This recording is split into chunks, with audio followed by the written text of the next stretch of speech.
Les Gilets jaunes qui se préparent donc à une nouvelle journée d'action samedi, tous à Paris, à Nantes. En tout cas, 60% des manifestants sont pour faire le déplacement, même si les leaders sur place n'en ont pas fait un objectif prioritaire pour l'instant, notamment en raison du coût financier.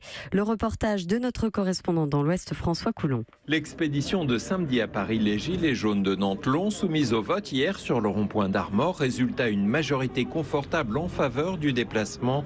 Julie. 60% des personnes trouvent que c'est indispensable de pouvoir se rendre à Paris. En voiture pour certains, d'autres vont prendre le train. Je ne sais pas s'ils comptent le payer ou pas, hein. Quel que soit le moyen, on s'y rendra. Vous savez, quand on n'est pas entendu au loin, on se rapproche toujours un petit peu plus près. Parce qu'à l'heure actuelle, M. Macron ne veut rien entendre.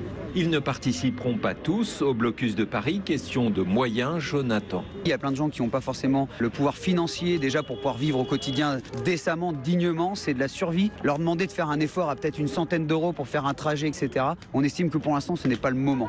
Les non-partants garderont les points de blocage. Les autres ont des fourmis dans les jambes, Cédric. Les gens, ils veulent que ça bouge. Ils vont pas arriver comme des pingouins. Ils vont être pacifistes au début. Et au bout d'un moment, quand on a ras-le-bol, qu'est-ce qui se passe? On s'énerve. Paris, ça sera hyper important. Pas la moindre inquiétude sur l'inorganisation du siège de Paris. C'était pareil la semaine dernière. Et quel succès, souffle Cédric. Nantes, François Coulon, Europe 1.